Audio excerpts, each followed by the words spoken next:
Akukhanyiswa la, lokotha nje kukhanyiswe la.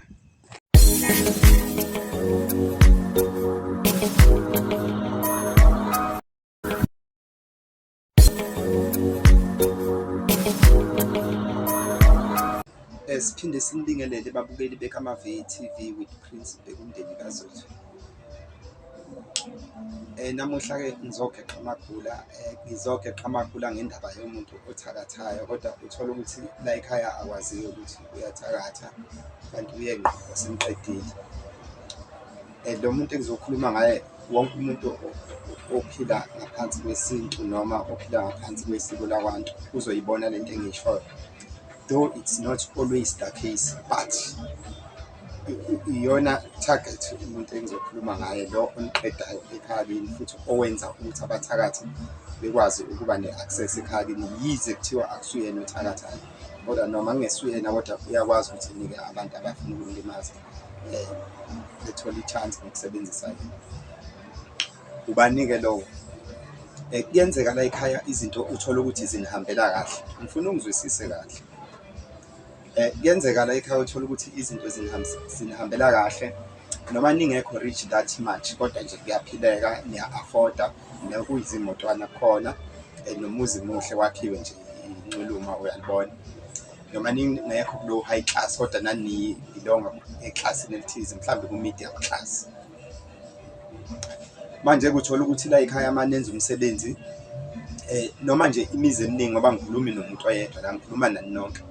Uthola ukuthi la ekhaya makwenza umsebenzi kunomuntu nje, ubaba wakomunye umuzi onakho ukuthi, yebo gogo, onakho ukuthi mangabe sefikile kube uyena oshaya umthetho, noma engashaya umthetho really, kodwa uyena okwazi ukuthi ekwazi ukuchaza ukuthi hayi, lokhu akwenziwa kanjena, lokhu kwenziwa kanjena, lokhu akwenziwa kanjena. Angithi ukumbone lowo muntu, ngicanti usuyabona ukuthi ngikhuluma ngayo.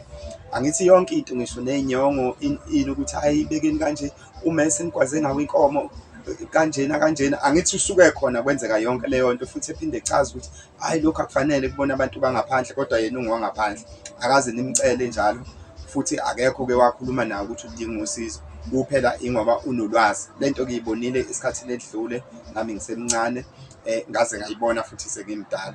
Uthola ukuthi abanye bala ekhaya bayayibona le nto kodwa abayithandisisi, ngokuthi abanalo izwi, abakwazi ukuthi beyiphikise, ngoba uma uthi uyakhuluma kuthiwa hayi ubaba ubani uyasiza.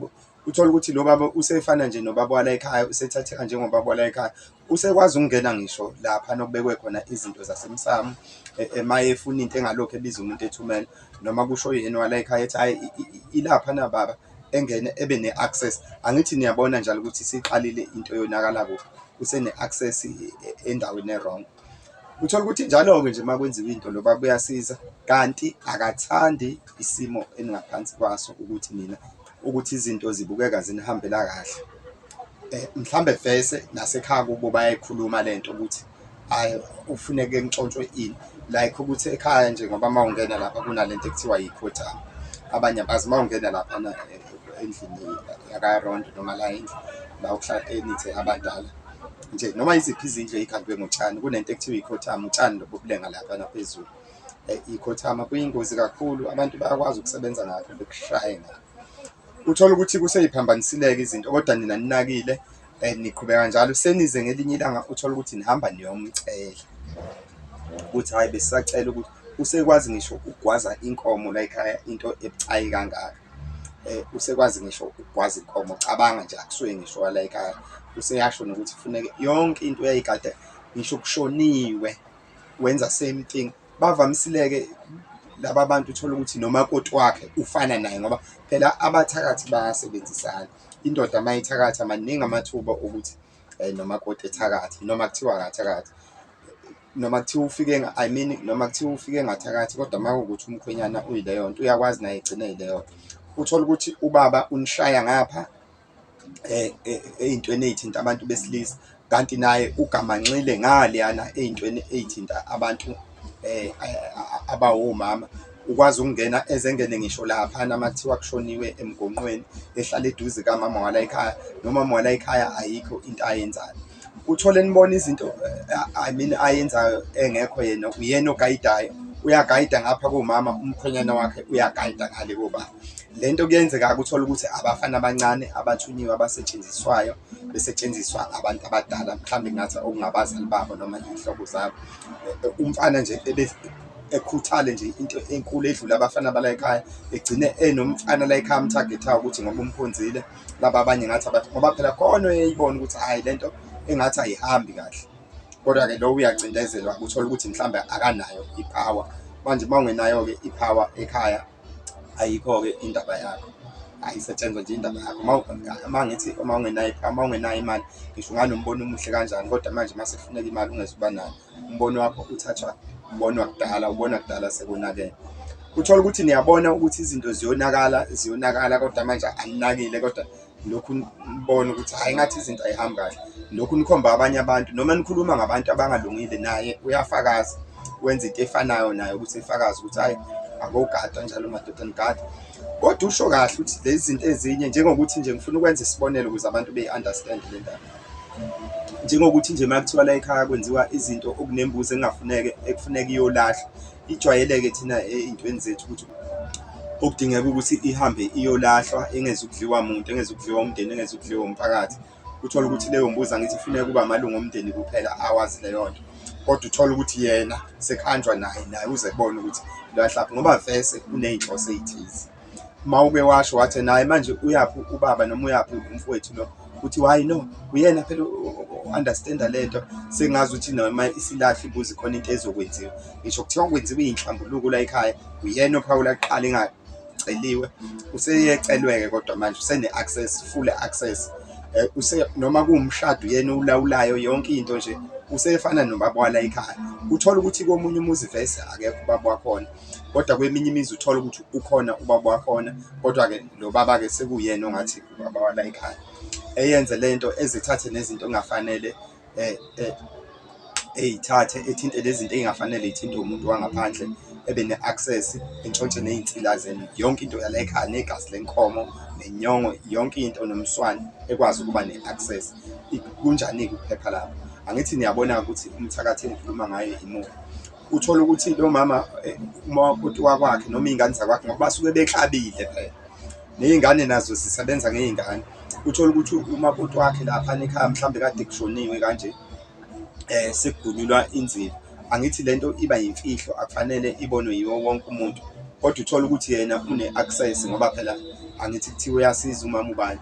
Ngisho sekuhanjwa kuyolahlwa inzilo le eyoshiswa, le eshiswa khona emfuleni ezolahlwa, uthole ukuthi umama wala ekhaya bahamba boba u-2, kodwa kuthiwe abangahambi bobabili abantu, kodwa yena uhamba boba u-2. Uma uthi uyakhuluma utheni, hayi bo kwahamba umuntu ongesiwa la ekhaya, kuthiwa hayi bo kahle, kanti yena uyazi ukuthi unayinhlosoni, eze kubone nokuthi ilahlwephi inzilo kathi ishiswa, nento egqitshwayo eyimake eyibone ukuthi igqitshwephi, khona ezokwazi ukuyibuyela esehamba yedwa. Ucansi umndeni uphephile lapho.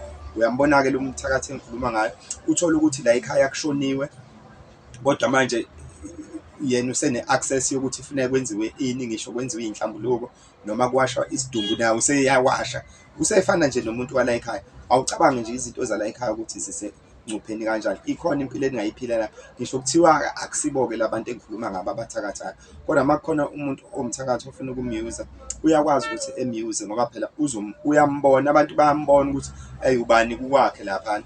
Uthole ukuthi uthanda nani, yebo gogo, uthole ukuthi uthanda nezinto ey'phuzwayo. Kulula umuntu enze sengathi uyaphuza naye, emthengele utshwala mase beyaxoxa, egcine emgabisela ngezinto ezinhle, ngale ndlela yokuthi egcine ekwazi ukuphahluluka iy'ndaba zalapha ekhaya.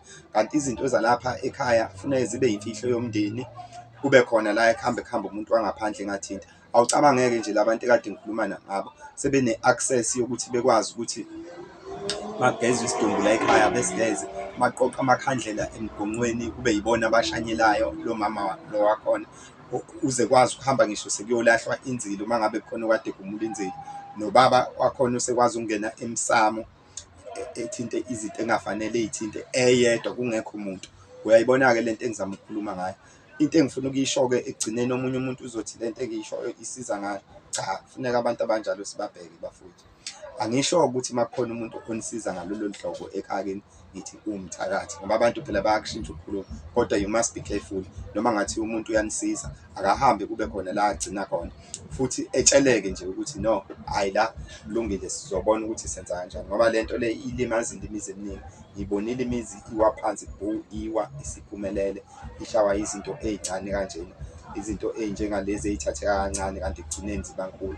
Ngoba nithi uma senihamba nijula kabanzi nibheka izinto, nithole ukuthi hhayi kunomuntu ophakathi la, noma enze into enze ukuthi kube engabonakali, kube sengathi umuntu omndeni, kanti akusuyena. Yingoba yini uhlezi naye. Cansi abantu bayizwile-ke into ebengizama ukuyichaza. Ungakhomenta-ke ku-comment section makhona umbono onawo ohlukile. Please, ngokuzayo-ke ngifuna ukukhuluma, kade-ke kwasa ngikhuluma ngakho. Ngifuna nje ukubenzela into isamari encane abantu, ngibachazele ngalento le isangoma. Hhayi, ngayichaza leyo video. Ngifuna ukuchaza umehluko phakathi kokugula, ukuhlola, ukuqubula, nokwenziwa umthandazo, nokwenziwa nokuhlahla, nokuhlahla. Abantu lento ngathi iyabadidadida. Please don't forget to subscribe, share, like and comment. The name of the channel is Kamavi TV with Prince Begumdeni KaZulu. Siyabonga. Salute.